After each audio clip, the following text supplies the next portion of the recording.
আজকের ভিডিওটিতে আমরা যে বিষয়টি নিয়ে আলোচনা করব সেটি হচ্ছে ডিজিটাল বর্তনী।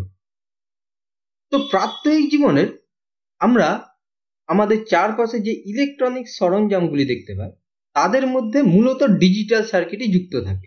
সেটি মোবাইল থেকে শুরু করে কম্পিউটার হোক বা এলইডি টিভি হোক, প্রতিটির মধ্যে ডিজিটাল সার্কিট যুক্ত থাকে। এই ডিজিটাল বর্তনী সম্বন্ধে জানতে গেলে আমাদেরকে আগে সিগন্যাল সম্বন্ধে জানতে হবে। ইলেকট্রনিক সংকেত হচ্ছে যে কোনো ভোল্টেজ বা প্রবাহমাত্রা। যখন আমরা কোনো বর্তনীতে ভোল্টেজ বা প্রবাহমাত্রা দিচ্ছি সেটি একটি তথ্য সরবরাহ করছে বর্তনীর মধ্যে। আবার আউটপুটে যখন ভোল্টেজ বা প্রবাহমাত্রা পাচ্ছি সেটি আমরা এক ধরনের তথ্য সংগ্রহ করছি। অর্থাৎ ইলেকট্রনিক সংকেত হচ্ছে যে কোনো ভোল্টেজ বা প্রবাহমাত্রা যা তথ্য সরবরাহ করে, এবং এর সঙ্গে যুক্ত বর্তনীটি হচ্ছে ইলেকট্রনিক সার্কিট। এবং এই ইলেকট্রনিক সিগন্যাল হচ্ছে দুই ধরনের, একটি হচ্ছে অ্যানালগ সিগন্যাল আর একটি হচ্ছে ডিজিটাল সিগন্যাল। অ্যানালগ সিগন্যাল হচ্ছে যদি ভোল্টেজ বা প্রবাহমাত্রার মান নিরবিচ্ছিন্নভাবে সময়ের সাথে পরিবর্তন হয় তাহলে সেটি হচ্ছে অ্যানালগ সিগন্যাল, এবং এর সাথে যুক্ত সার্কিটটি হচ্ছে অ্যানালগ সার্কিট। গ্রাফের সাহায্যে যদি আমরা দেখি, এইদিকে ভোল্টেজ দেখানো হয়েছে ওয়াই অক্ষ বরাবর আর সময় দেখানো হয়েছে এক্স অক্ষ বরাবর, তাহলে গ্রাফটি হবে এই ধরনের, অর্থাৎ সাইন কার্ভের মতো। এখানে সময়ের সাথে ভোল্টেজ সবসময় পরিবর্তনশীল, 0 থেকে 4 ভোল্ট, অর্থাৎ এখানে আমরা ম্যাক্সিমাম ভোল্টেজের মান ধরে নিচ্ছি 4 ভোল্ট। 0 থেকে 4 ভোল্ট হওয়ার সময় ভোল্টেজের মান সময়ের সাথে নিরবিচ্ছিন্নভাবে পরিবর্তিত হয়েছে। এখানে এটিও একটি অ্যানালগ সিগন্যালের উদাহরণ। এখানেও সময়ের সাথে ভোল্টেজের মান নিরবিচ্ছিন্নভাবে পরিবর্তিত হয়েছে। এবং যেসব যন্ত্রের মধ্যে দিয়ে অ্যানালগ সংকেত পাঠানো হয় সেই সব যন্ত্রগুলি হচ্ছে অ্যানালগ যন্ত্র। যেমন ল্যাবরেটরির মধ্যে তোমরা দেখে থাকবে অ্যামিটার এবং ভোল্টমিটার। অ্যামিটারের মধ্যে দিয়ে প্রবাহমাত্রা পাঠানোর ফলে অ্যামিটারের কাঁটার বিক্ষেপ ঘটে এবং প্রবাহমাত্রা সম্পর্কে, অর্থাৎ অ্যানালগ সিগন্যাল সম্পর্কে এই তথ্যটি আমরা পাই। অর্থাৎ সেই অ্যানালগ সিগন্যালটি তথ্য সরবরাহ করে, এর ফলে কাঁটার বিক্ষেপ ঘটে এবং আমরা সেই তথ্যটি গ্রহণ করতে পারি। এবার আমরা জানব ডিজিটাল সংকেত বা ডিজিটাল সিগন্যাল সম্বন্ধে। যখন বর্তনীর ইনপুটে বা আউটপুটে যে ভোল্টেজ বা প্রবাহমাত্রা সংকেতটি পাঠানো হচ্ছে সেটির যদি বিচ্ছিন্ন দুটি অবস্থা থাকে, একটি অফ অবস্থা আর একটি অন অবস্থা, বা একটি উচ্চ অবস্থা আর একটি নিম্ন অবস্থা, তখন সেই সংকেতটিকে বলা হয় ডিজিটাল সংকেত, এবং এর সঙ্গে যুক্ত বর্তনীটিকে বলা হয় ডিজিটাল সার্কিট। এবার গ্রাফের সাহায্যে ডিজিটাল সংকেতের লেখচিত্রটি আমরা দেখব। এখানে ভোল্টেজকে ওয়াই অক্ষ বরাবর দেখানো হয়েছে এবং ম্যাক্সিমাম ভোল্টেজ হচ্ছে 4 ও সব থেকে কম ভোল্টেজ হচ্ছে 0, আর এক্স অক্ষ বরাবর সময় দেখানো হয়েছে। এই ডিজিটাল সংকেত পাঠানো হয়েছে এবং এই ডিজিটাল সংকেতে দুটি মাত্র বিচ্ছিন্ন অবস্থা থাকবে, অর্থাৎ যখন অন অবস্থায় থাকবে ম্যাক্সিমাম ভোল্টেজ যাবে, আর যখন অফ অবস্থায় থাকবে তখন কোনো ভোল্টেজই যাবে না। তো বর্তনীটি অন অবস্থায় থাকলে আমরা লেখচিত্রটি এই ধরনের পাবো। এখন যদি বর্তনীটি কিছু সময় পরে অফ হয়ে গেল তাহলে এইখানে নেমে আসবে, অর্থাৎ 4 থেকে একদম শূন্য হয়ে যাবে এবং কিছু সময় ধরে শূন্য থাকবে। আবার যখন অন হয়ে যাবে তখন 0 থেকে 4-এ চলে যাবে এবং কিছু সময় ধরে 4 ভোল্ট থাকবে। আবার অফ হয়ে গেলে শূন্যতে নেমে আসবে, আবার 0 থেকে কিছু সময় পরে 4 ভোল্টে হবে এবং কিছু সময় ধরে 4 ভোল্ট থাকবে, আবার শূন্যতে নেমে আসবে। তাহলে গ্রাফটি হবে এই ধরনের, 4 ভোল্ট আর 0 ভোল্টের মধ্যেই এই ভোল্টেজটি ওঠানামা করবে, অর্থাৎ 4 ভোল্ট থেকে শূন্যতে নামবে এবং 0 থেকে 4 ভোল্টে নামবে। এদের মধ্যে যে ভোল্টেজগুলি আছে 3, 2, 1, এই ভোল্টেজ কখনো বর্তনীতে থাকবে না। এখানে গ্রাফটি এই ধরনেরও হতে পারে। এখানে বর্তনীর মধ্যে অন অবস্থা আর অফ অবস্থার মধ্যে সময়ের পার্থক্য আছে, অর্থাৎ অন অবস্থাটি কখনো বেশি সময় ধরে থাকছে, আবার অফ অবস্থাটি কখনো বেশি সময় ধরে থাকছে। আর এখানে অন অবস্থা আর অফ অবস্থা সমান সময় ধরে আছে। তো এখানে এইগুলি হচ্ছে উচ্চ অবস্থা বা হাই স্টেট, আর এইগুলি হচ্ছে নিম্ন অবস্থা বা লো স্টেট। এখানেও তাই, এগুলি হচ্ছে উচ্চ অবস্থা বা হাই স্টেট, আর এগুলি হচ্ছে নিম্ন অবস্থা বা লো স্টেট। যেহেতু বর্তনী বা এই সিগনালে দুটি মাত্র অবস্থা আছে, তাহলে আমরা যখন এই সিগন্যালকে কোনো সংখ্যার দ্বারা বোঝাতে চাইব, দুটি মাত্র সংখ্যা দ্বারাই বোঝানো সম্ভব। তো এই সিগন্যালকে অর্থাৎ ডিজিটাল সিগন্যালকে বোঝানোর জন্য দুটি মাত্র যেহেতু সংখ্যার প্রয়োজন, আমরা একটি সংখ্যা 1 ও অপর সংখ্যাটি 0 দিয়ে বোঝাই। অর্থাৎ 0 আর 1 দিয়ে এই উচ্চ আর নিম্ন অবস্থাকে বোঝানো হয়। এবং এই ডিজিটাল সংকেতের ক্ষেত্রে উচ্চ অবস্থা এবং নিম্ন অবস্থার মান গুরুত্বপূর্ণ নয়, এটি কোন অবস্থায় আছে সেটি গুরুত্বপূর্ণ। অর্থাৎ উচ্চ অবস্থায় আছে না নিম্ন অবস্থায় আছে সেটি গুরুত্বপূর্ণ। এখন 0 এবং 1 এই দুটি সংখ্যা দিয়ে ডিজিটাল সংকেতের উচ্চ অবস্থা এবং নিম্ন অবস্থাকে দুই রকম ভাবে সূচিত করা যায়। যদি উচ্চ অবস্থাকে 1 দিয়ে এবং নিম্ন অবস্থাকে 0 দিয়ে সূচিত করা হয়, তাহলে সেটিকে বলা হয় ধনাত্মক লজিক সিস্টেম।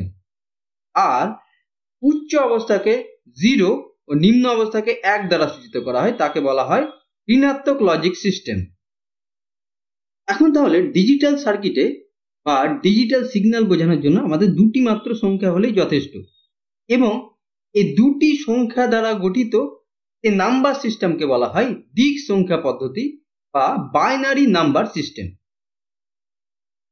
তাহলে এখন বাইনারি নাম্বার সিস্টেমের ক্ষেত্রে দুটি মাত্র সংখ্যা আছে, 0 এবং 1। কিন্তু আমরা যে সংখ্যা পদ্ধতি ব্যবহার করি, অর্থাৎ আমাদের প্রচলিত সংখ্যা পদ্ধতি হচ্ছে দশমিক সংখ্যা পদ্ধতি। এতে 10টি মূল সংখ্যা আছে 0 থেকে 9 পর্যন্ত। এই সংখ্যাগুলি দিয়ে বাকি সংখ্যাগুলি গঠিত হয়। বাইনারি নাম্বার সিস্টেমের ক্ষেত্রে তাহলে দুটি সংখ্যা আছে 0 আর 1, এবং 0 আর 1 দিয়ে বাকি সংখ্যাগুলি গঠন করতে হবে। তাহলে দশমিক পদ্ধতিতে 0 এবং দিক সংখ্যা পদ্ধতিতে 0 একই সংখ্যা, অর্থাৎ দশমিক পদ্ধতিতে 0 সমতুল্য সংখ্যাটি হচ্ছে দিক সংখ্যা পদ্ধতিতেও 0, এবং 1 সমতুল্য সংখ্যাটি বাইনারি নাম্বার সিস্টেমে সমতুল্য সংখ্যাটি হচ্ছে 1। কিন্তু 2 অর্থাৎ দশমিক পদ্ধতিতে যে সংখ্যাটির মান 2, দিক সংখ্যা পদ্ধতিতে সেটিকে বোঝাতে গেলে কিভাবে লিখব? এখন আমরা এই দশমিক পদ্ধতিতে কিভাবে লিখি, অর্থাৎ 9 পরে যে সংখ্যাটি আসে সেটি আসে 10। সেটাকে লিখতে গেলে প্রথম যে দুটি সংখ্যা আছে অর্থাৎ 1 আর 0, তার মধ্যে থেকে 1 প্রথমে বসে এবং 0 তার পাশে বসে। তারপরের সংখ্যাটি হয় 11, অর্থাৎ 1 কনস্ট্যান্ট থাকে এবং তারপরের সংখ্যাগুলি পরপর বসে সংখ্যাগুলি গঠিত হয়, অর্থাৎ 11, 12, 13, 14 এইভাবে। তাহলে এখানে 2 এর সমতুল্য সংখ্যাটি লিখতে গেলে বা গঠন করতে গেলে এখানেও এই দুটি সংখ্যা দিয়েই গঠন করতে হবে। তাহলে সংখ্যাটি হবে 1, তার পাশে 0 বসবে। তাহলে 2 এর সমতুল্য সংখ্যা হচ্ছে বাইনারি নাম্বার সিস্টেমে 1, 0। 3 এর সমতুল্য সংখ্যা হবে 1 বসবে, আর কি আছে 1 আছে, তাহলে 1, 1। এবার 4 এর ক্ষেত্রে 1 এর পরে তো 2 বসাতে পারবো না, কারণ এখানে 0 আর 1 দিয়ে সংখ্যা গঠন করতে হবে। তাহলে আবার আমাদেরকে এই দুটি সংখ্যা দিয়েই সংখ্যাটি গঠন করতে হবে। তাহলে 1, 0, 0। 5 এর ক্ষেত্রে হবে 1, 0, 1। তো এইভাবে দশমিক পদ্ধতির যে কোনো সংখ্যাকে দিক সংখ্যা পদ্ধতিতে লেখা যায়। কিন্তু এখানে যেহেতু দশমিক পদ্ধতিতে যে সংখ্যাগুলি আছে তার মান খুব কম আছে, সেই জন্য দিক সংখ্যা পদ্ধতিতে খুব সহজে আমরা লিখে দিতে পারছি। কিন্তু এদের মান বেশি হলে আমরা এত সহজে লিখতে পারবো না, অর্থাৎ আমাদের একটি সুনির্দিষ্ট নিয়ম দরকার দশমিক পদ্ধতি থেকে দিক সংখ্যা পদ্ধতিতে সংখ্যাগুলি রূপান্তরের জন্য, বা দিক সংখ্যা পদ্ধতি থেকে দশমিক পদ্ধতিতে সংখ্যাগুলি রূপান্তরের জন্য। তো প্রথমে দশমিক পদ্ধতিতে কিভাবে যে কোনো সংখ্যা গঠিত হয় সেটি দেখব। তো দশমিক পদ্ধতিতে মোট 10টি সংখ্যা 0 থেকে 9 পর্যন্ত, অর্থাৎ এর বেস হচ্ছে 10। তাহলে যে কোনো সংখ্যা, ধরো একটি সংখ্যা 5439, এইভাবে দশমিক পদ্ধতিতে লেখা হয়, অর্থাৎ সাফিক্সে 10 লিখতে হয়। তাহলে এই 5439 এর 9 হচ্ছে এককের ঘরের সংখ্যা, 3 হচ্ছে দশকের ঘরের সংখ্যা, 4 হচ্ছে শতকের ঘরের সংখ্যা, 5 হচ্ছে হাজারের ঘরের সংখ্যা। এর বেস হচ্ছে 10, তার মানে এককের ঘরের স্থানীয় মান হচ্ছে 10 to the power 0, দশকের ঘরের স্থানীয় মান হচ্ছে 10 to the power 1, শতকের ঘরের স্থানীয় মান হচ্ছে 10 to the power 2 মানে 10 স্কোয়ার, আর হাজারের ঘরের স্থানীয় মান হচ্ছে 10 কিউব। এখন এই 5439 সংখ্যাটি গঠিত হলো কিভাবে? এখানে এই স্থানীয় মানগুলির সঙ্গে অর্থাৎ এককের ঘরের, দশকের ঘরের এদের স্থানীয় মানের সাথে সহগগুলিকে গুণ করতে হবে এই এককের ঘরের, দশকের ঘরের যে সহগগুলি আছে অর্থাৎ যে সংখ্যাগুলি আছে সেগুলি দিয়ে, এবং তারপরে যোগ করতে হবে। অর্থাৎ এককের ঘরে সহগ হচ্ছে 9 এবং স্থানীয় মান হচ্ছে 10 to the power 0 মানে হচ্ছে 1, তাহলে 9 গুণিত 10 to the power 0। দশকের ঘরের সহগ হচ্ছে 3 এবং স্থানীয় মান হচ্ছে 10 to the power 1, তাহলে 3 গুণিত 10 to the power 1। শতকের ঘরের স্থানীয় মান হচ্ছে 10 স্কোয়ার এবং সহগ হচ্ছে 4, তাহলে 4 গুণিত 10 স্কোয়ার, এবং হাজারের ঘরের স্থানীয় মান হচ্ছে 10 কিউব এবং সহগ হচ্ছে 5, তাহলে 5 গুণিত 10 কিউব। এবার সবগুলিকে যোগ করতে হবে, তাহলে 5000 যোগ 400 যোগ 30 যোগ 9 সমান সংখ্যাটি পেলাম 5439। তাহলে এইভাবে দশমিক পদ্ধতিতে সংখ্যাগুলি গঠিত হয়। এবার দিক সংখ্যা পদ্ধতির ক্ষেত্রে দুটি মাত্র সংখ্যা 0 এবং 1, তাহলে এর বেস হচ্ছে 2। এখন এই সংখ্যা পদ্ধতিতে একটি সংখ্যা দেওয়া হলো 10110, ব্র্যাকেট দিয়ে যদি সাফিক্সে 2 লেখা থাকে তাহলে নাম্বারটি বাইনারি নাম্বার সিস্টেমে আছে। এবার আমরা এই বাইনারি নাম্বার সিস্টেমে থাকা সংখ্যাটিকে দশমিক পদ্ধতিতে রূপান্তর করব। তাহলে এই সংখ্যাটির যে প্রথম ঘরটি আছে সেটি হচ্ছে 2 to the power 0 ঘর, ঠিক যেমন দশমিক পদ্ধতির ক্ষেত্রে এককের ঘরটি পেয়েছিলাম 10 to the power 0 ঘর। দ্বিতীয় ঘরটি হচ্ছে 2 to the power 1 ঘর, ঠিক যেমন দশমিক পদ্ধতির ক্ষেত্রে পেয়েছিলাম 10 to the power 1 ঘর, কারণ এখানে বেস ছিল 10 আর এখানে বেস হচ্ছে 2। এখানে তৃতীয় ঘরটি হবে 2 to the power 2 ঘর অর্থাৎ 2 স্কোয়ারের ঘর। চতুর্থ ঘরটি হবে 2 কিউবের ঘর, আর পঞ্চম ঘরটি হবে 2 to the power 4 ঘর। একই রকম ভাবে এই ঘরগুলির যা মান আছে সেগুলিকে এই ঘরের মধ্যে থাকা সহগগুলি দিয়ে অর্থাৎ সংখ্যাগুলি দিয়ে গুণ করতে হবে এবং তারপরে প্রত্যেকটিকে যোগ করে দিতে হবে। তাহলে এই ঘরগুলির মান হবে 1, 2, 4, 8, 16। এখন এর সহগগুলি দিয়ে এদিকে গুণ করব, তাহলে 1 গুণিত 16, 0 গুণিত 8, 1 গুণিত 4, 1 গুণিত 2 আর 0 গুণিত 1, তাহলে সংখ্যাগুলি আসবে 16 প্লাস 0 প্লাস 4 প্লাস 2 প্লাস 0, তাহলে সংখ্যাটি হবে 22।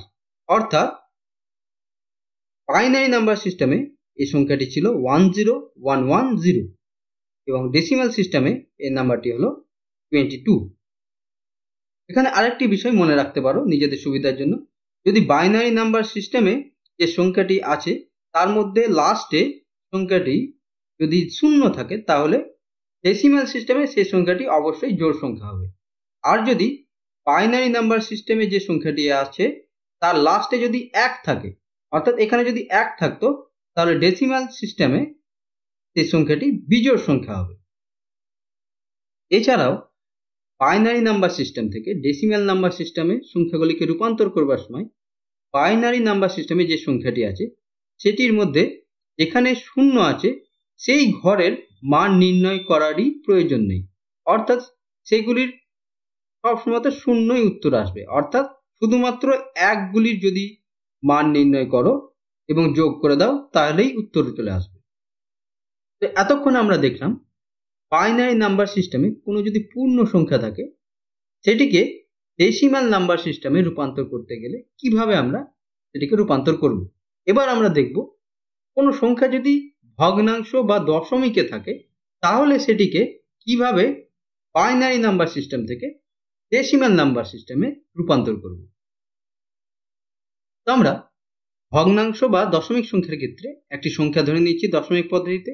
সংখ্যাটি হচ্ছে 0.158।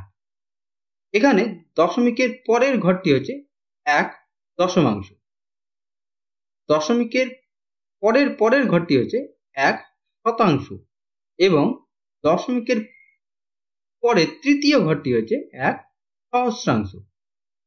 1 দশমাংশ মানে হচ্ছে 1 10, মানে হচ্ছে 10⁻⁻1 অর্থাৎ 0.1। 1 শতাংশ মানে হচ্ছে 1 100 সমান 10⁻⁻2 মানে হচ্ছে 0.01। 1 সহস্রাংশ মানে হচ্ছে 1 1000 সমান 10⁻³ তার মানে হচ্ছে 0.001। এখানেও একই রকম ভাবে সহগগুলি দিয়ে এই স্থানীয় মানকে গুণ করতে হবে, তাহলেই আমরা এই সংখ্যাটি পাবো। তাহলে এখানে এই ঘরের সহগ হচ্ছে 1, তাহলে 1 গুণিত 0.1, এক্ষেত্রে 5 গুণিত 0.01, এক্ষেত্রে 8 গুণিত 0.001। তাহলে আমরা সংখ্যাটি পাচ্ছি 0.1 প্লাস 0.05 প্লাস 0.008 সমান 0.158। ঠিক একই রকম ভাবে দশমিক পদ্ধতিতে সংখ্যাটিকে এইভাবে লিখব, ব্র্যাকেটের মধ্যে 0.158 লিখে সাফিক্সে 10 লিখতে হবে। তো এবার আমরা বাইনারি নাম্বার সিস্টেমের দশমিক সংখ্যাকে দশমিক পদ্ধতিতে রূপান্তর করব। এখানে একটি সংখ্যা ধরে নিলাম, বাইনারি নাম্বার সিস্টেমের একটি সংখ্যা 0.101। এখানে দশমিকের পরের ঘরের মান হবে 1/2, মানে হচ্ছে 2⁻⁻1। দশমিকের পরে দ্বিতীয় ঘরের মান হবে 1/4 সমান 2⁻⁻2। দশমিকের পরে তৃতীয় ঘরের মান হবে 1/2³ মানে হচ্ছে 1/8 সমান 2⁻³ এখন 1/2 কে দশমিকে প্রকাশ করলে এর মান হয় 0.5। ঘরের সহগ অর্থাৎ ঘরে যে সংখ্যাটি আছে সেটি দিয়ে গুণ করতে হবে। তাহলে মান হবে 1 গুণিত 0.5। পরের ঘরের ক্ষেত্রে মান হচ্ছে 1/4 এবং ঘরে সহগ হচ্ছে 0, তাহলে প্লাস 0 গুণিত 0.25। 1/4 এর মান হচ্ছে 0.25। 1/8 কে দশমিকে প্রকাশ করলে হয় 0.125 এবং ঘরের সহগ হচ্ছে 1, তাহলে প্লাস 1 গুণিত 0.125 সমান 0.625। অর্থাৎ ডেসিমাল সিস্টেমে 0.101 কে প্রকাশ করলে 0.625 হবে। অর্থাৎ বাইনারি সিস্টেমে যে সংখ্যাটি 0.101 সেই সংখ্যাটি ডেসিমাল সিস্টেমে হচ্ছে 0.625। তো আজকে এই পর্যন্ত।